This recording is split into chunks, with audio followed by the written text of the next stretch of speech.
A California mother of two last seen jogging near her home is still missing after 10 days. Authorities now say her husband is not a suspect after new developments in this investigation.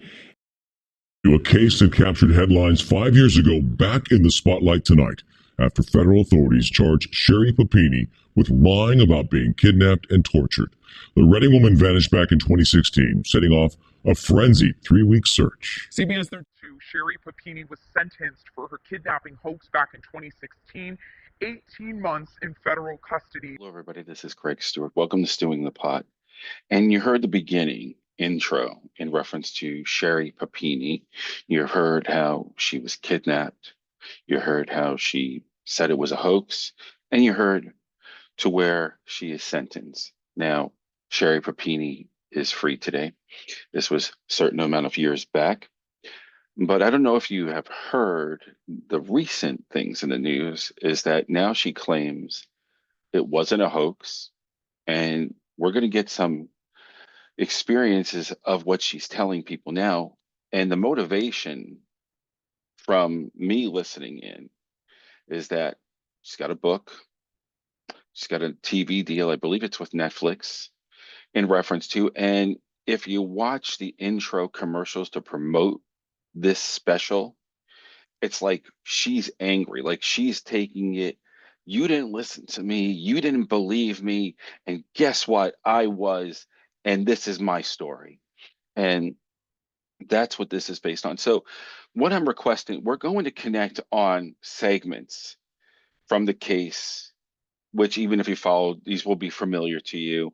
But now I'd love to get your connection on. I'm going to give questions in between from my coaching experience. There's going to be like 3 choices, 2 or 3 choices, and even maybe a true or false here and there. Do you agree? Do you disagree? Put it in the comments per area of the segment there. Like, I don't agree with that. I agree with that. But even for yourself, become a practical psychologist, practical life coach, and just for yourself, see how you add up with some of the things that I'm going to be mentioning in reference to. Well, here comes this person, and she is now basically kidnapped, and her mother comes on, and her sister comes on, and you're going to hear from certain people in reference that were in her life that she's always been a little bit traumatic. This is before it's known that she made this into a hoax. But even her friend, one friend in particular on the Hulu special says, Sherri does have a past in reference to making things dramatic. And then I look at the interview segment in reference to her mother. One of the reporters asked, "You're not crying, Loretta." Loretta is her mother. And she goes, "I'm too angry to cry." Now, did you know something? Was the thought that went through my head. Because you're too angry to cry.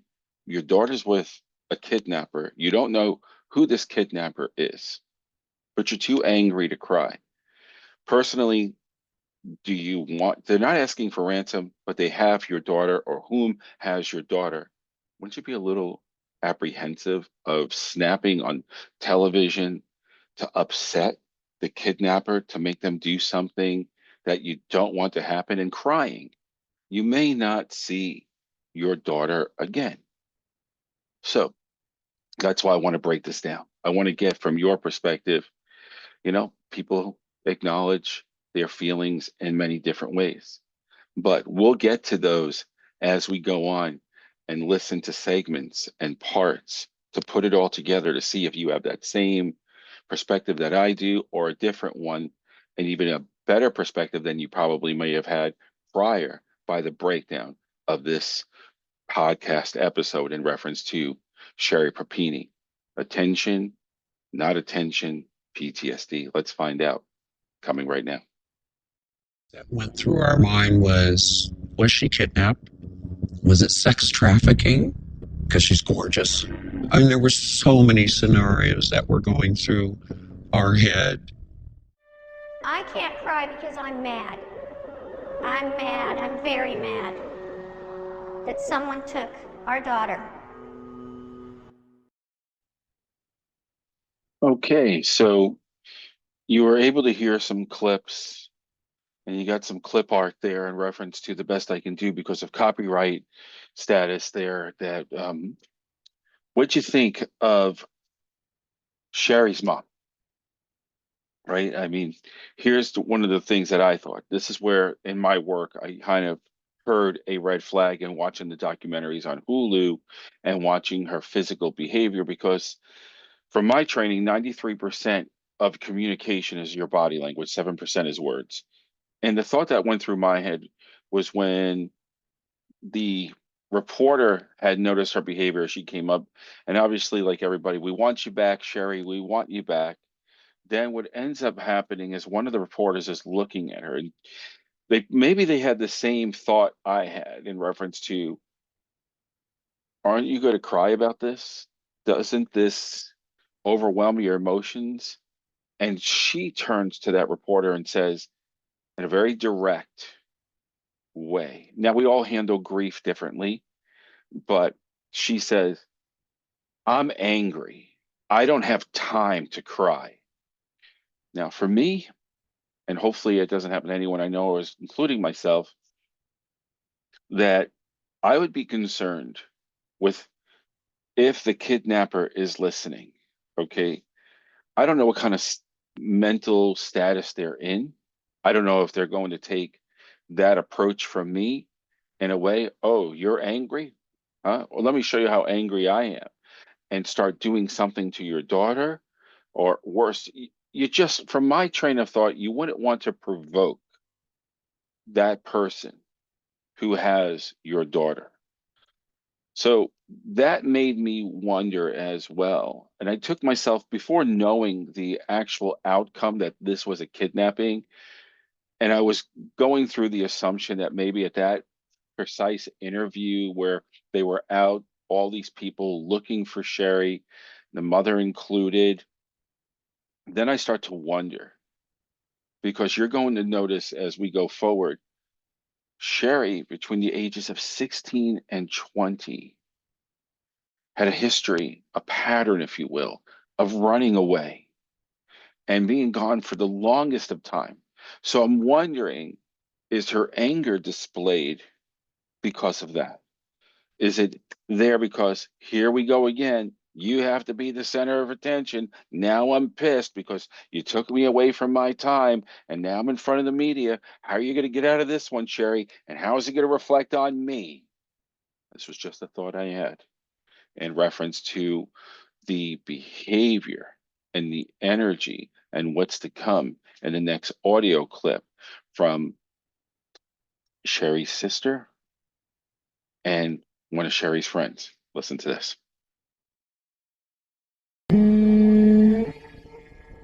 Sherri and I are 22 months apart. Grade school wise, we were really close, but it was not an easy environment growing up. This was our house. Both her and I experienced a lot of childhood trauma. That's really difficult to talk about. So we didn't have very much money, and there was a lot of drug and alcohol abuse. As a child, I was very much the responsible one in our household, and Sherri tended to generally look at me as like the mother figure in the house. We really didn't have a sister bond. Sherri would come over to our house and kind of to escape, whatever was going on with her parents and, especially the yelling. I did witness at one point Loretta grabbing Sherri by her hair, cursing at her and dragging her down the hallway to her bedroom and telling me to leave. And so I went home and told my mom. But there was always love in our house, and I feel like she wanted that and didn't have it. When Sherri was around 16, she dropped out of high school and she ran away. She was down in the LA area for a while, and then she was in the Bay Area for a while. in her like teens and 20s. Okay, so you were able to hear some clips, and audios in reference to her mother, her sister, her friend. And this definitely looks like an abusive pattern. And I can tell you from my experience, I actually have had clients that never acted out to this extreme, but I will tell you pretty close in almost every area except with the involvement of police and a kidnapping. I had at one time a male person, a gentleman, if you will. He was one of my clients and he was looking to repent. He regretted the things he did years before, but he was trying to carry on two relationships. And during that one relationship that he was involved in, he basically wasn't getting the connection, even told the person it's over, but we have children and I cannot leave my children. And so he didn't see himself as cheating. He didn't see himself. So he went and started another relationship with someone else. But when he wanted to get away from that person because he wanted to see his children and he knew the new person wouldn't understand, he stated they were very adamant about not getting involved with someone else's family. So he would create lies. He would create lies in reference to finding ways to see his children until eventually it blew up. He would say things like, I'm caught out of town and my car broke down. It looks like I'm going to stay here tonight, or I'm feeling really ill. You know, I want to go to the hospital, but I think I'm just going to lay here in the car and I'll keep you up to date. I should see you tomorrow. And things like that that just didn't add up. And again, that also was stemmed to a childhood of abuse, of looking for connection, craving for connection. So now we go forward. Now she goes to jail. We know this. We know the whole story in reference to Sherri, but I want you to be the therapist on what you have right now.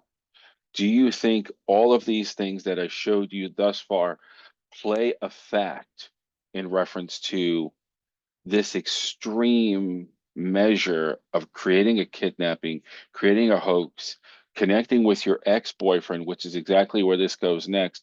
And then basically she says, now in her true life story, in the story that she has out there now, saying, I lied because I was pressured by the police, the FBI, and they said, you're going to do much more time if you just don't come clean. So she said, I came clean. I came clean because they were pressuring me.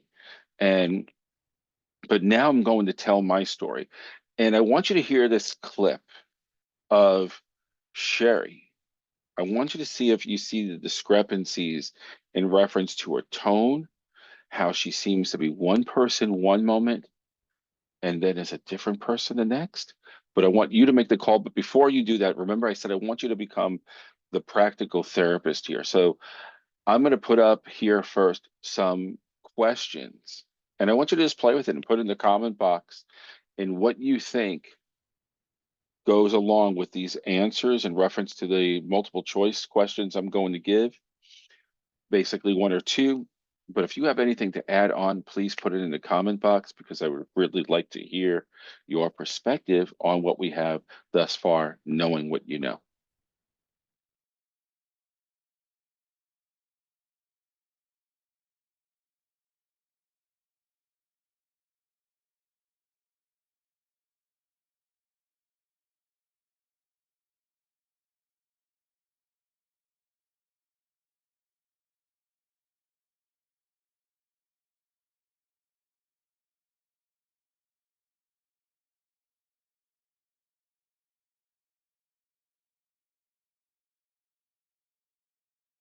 Oh.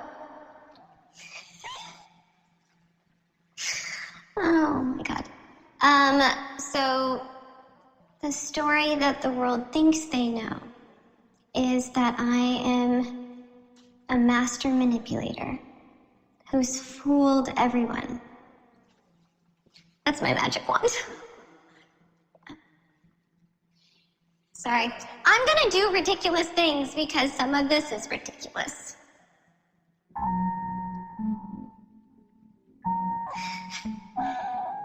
The Sherri Papini that's out there, it's not me. She's not real. It's just this version of me that has been created to fit the narrative for the media's version of what happened. I've gone from teenage sex worker to criminal mastermind to master manipulator. I poisoned my children. Liar, cheater, criminal, whore. There's this version of the story of, oh, you're only talking now because you got caught. And also, thank God, it's about time. I'm so tired of keeping this secret and living the lie. Now I get to tell the truth. That's all I wanted to say. Thank you.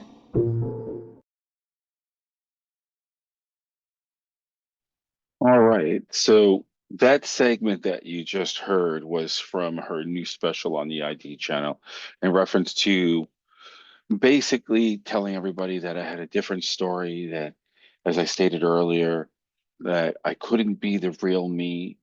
Did you hear the tone changes in the shifts? Now, granted, when we are talking about high emotions, our tonality does tend to rise and lower and all the above. But to really make sense of this for you, I hope this at least whets your beak to go in and take a look at this or these episodes on Hulu and also compare it to the ID channel, because they also do a breakdown like Hulu does in reference to a recap. And what do we know?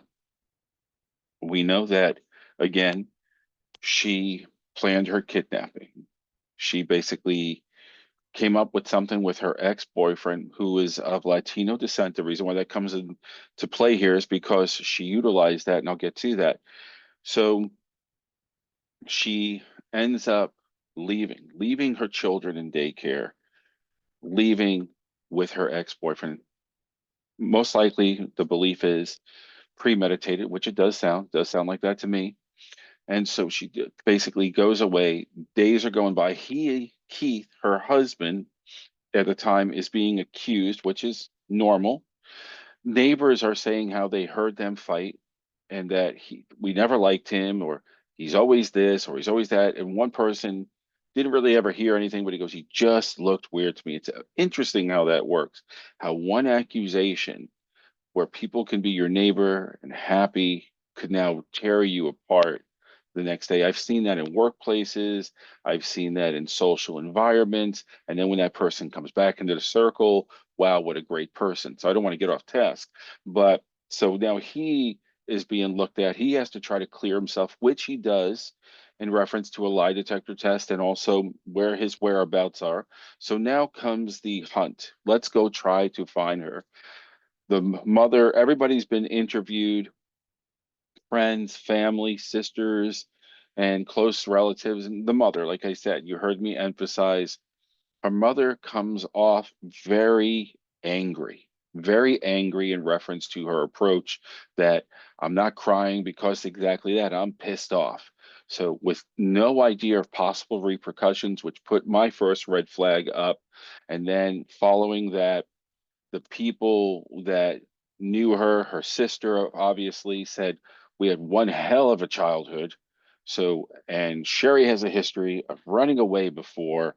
So she runs away. Another friend says she would escape to come to our home, probably for some connection and love and normalcy. I've seen this many times in my work where people will connect to other families, and then the family takes them in like, oh, what a good kid, this, that. They'll even play the role just to be accepted so they can feel like I have another family. I've seen that many times.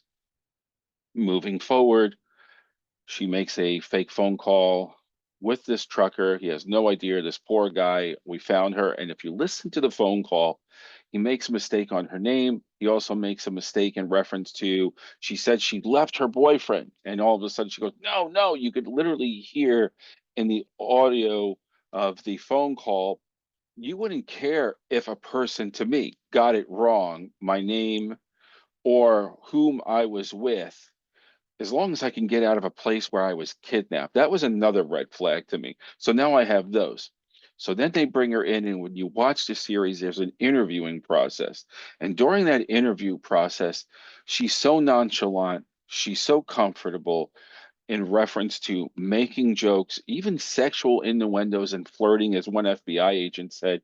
And the FBI agent says in the series, this just looks like a hoax. I've been around, but I'm going to keep an open mind. Maybe this is a first in reference to seeing a behavior like this. Maybe this is how they handle this trauma, but it doesn't look basically kosher to me.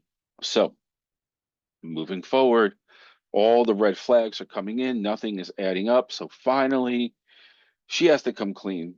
And now the word is in the interviews, her sister said before she came clean, she did approach me, and I talked her into, you got to do what's right. They're going to come on to you anyway, and you need to tell them what you told me. Now, I'm wondering, the sister didn't elaborate up the story, but this is your sister, and you're saying that now you're telling the truth. Okay. I would have loved to know. She didn't ever elaborated in the video, in the other Hulu or ID, what she exactly told her. So there's some truth there. And then going back to the red flag I originally had with the mother being angry, you're gone 22, 23 days. You're with this ex-boyfriend that it didn't work before. If you know anything in reference to coaching, if something usually hasn't worked time and time again, you eventually, after the excitement is gone and you know who this guy is and you didn't like him for whatever reason, you're going to want to make contact with someone that you can connect to, brag to, this to, that to. So this is just a perception. This is just me saying that that red flag with the mom of not crying and being pissed. So between that, and then having a boyfriend that she's finally an ex-boyfriend that's now her present captured boyfriend, things aren't going to the way they should. So at this point, okay, it's a hoax. I did this, but. So there was no two Latino women. Where did you come up with that? Well, I thought of my boyfriend, the ex, who's also of Latino descent. So I thought, what a great idea to come up with two Latino women. And the story goes on. She ends up wasting manpower, taxpayer money, all of these things, ends up getting, I think it was 18 months in jail. And now she comes out, and people are like, oh, well, I guess people want to hear my story. No, but it's a great sell. That I'm sure some people from, the ID channel, I think she has one on Netflix, and then there's the pursuit of a book of wanting to hear my story. And, like anything, people will buy, and maybe someone does believe in this. I'm not saying that's not true, because I haven't checked with her or connected with her, but I can tell you this. When you watch the video, and I'm going to put up this chart right now, this is called IQing.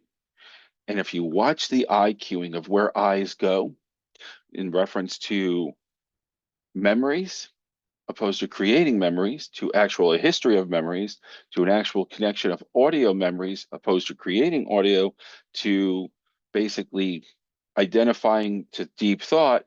If you watch the interviews, one stuck out to me. I believe it was the Hulu video. The police officer is interviewing her, and she states, do you mind, from my recollection, if I close my eyes? Now, there's nothing wrong with that, but I would reference personally, can I observe you with your eyes open just to look at these eye cues to see where her eyes go? But she actually goes, sure. Obviously, she's traumatized. He wants to make her comfortable. They believe there's two Latin women out there that did this to her. But then all of a sudden, she's able to do the interview partially through. And he goes, is there anything else that's coming to the end of the interview? Is there anything else that's coming to mind? And her head's down, which is submission.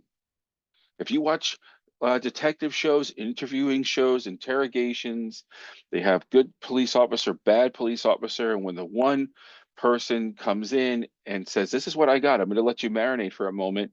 And then you're going to watch him on the cameras, and his head is down in submission. And normally when you're submitting, you're going to come clean because you're starting to think of what can possibly happen to me. And then you're going to come to clean so you could hopefully get a lighter sentence, or do whatever it is you need to do to keep yourself free. Well, she's got her head down, and he says, and this is one of the things that we don't do in my work, especially in hypnosis, or tapping therapy, one of the things is that I don't instill my world onto yours to give you visionary, and then you are just going to appease me and say, "Oh, is it this? Oh, yeah, you know what? Matter of fact, it is."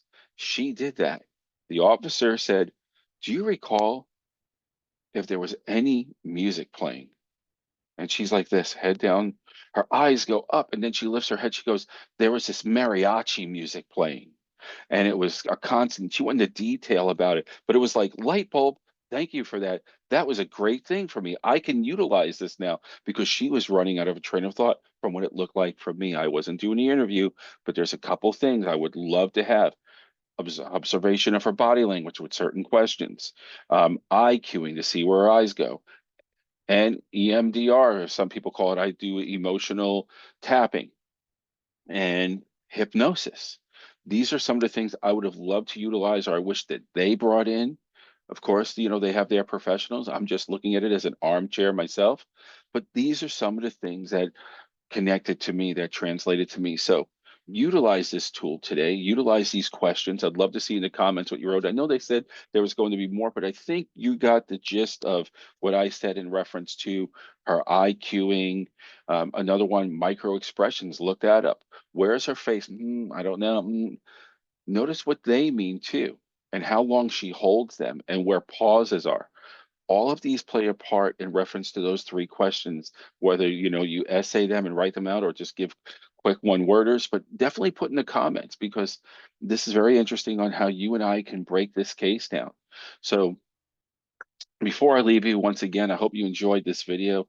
Once again, it does mean a tremendous amount to me in my heart, and you're helping me tremendously. If you can like, subscribe, and share, please keep the good word going. And we're going to keep coming up with these videos together and work as a team and have some questions and get some feedback to you, because you're the people I connect with. As a life coach, I want to know how you feel, what I can do, what kind of shows I can broadcast to get you to think, to get you to help yourself, and to get me to help you as well. So please like, please subscribe, and please share the message. Outside of that, thank you for listening to and watching Stewing the Pot, and I'll see you on our next segment. Until then, have a great day or evening wherever you are.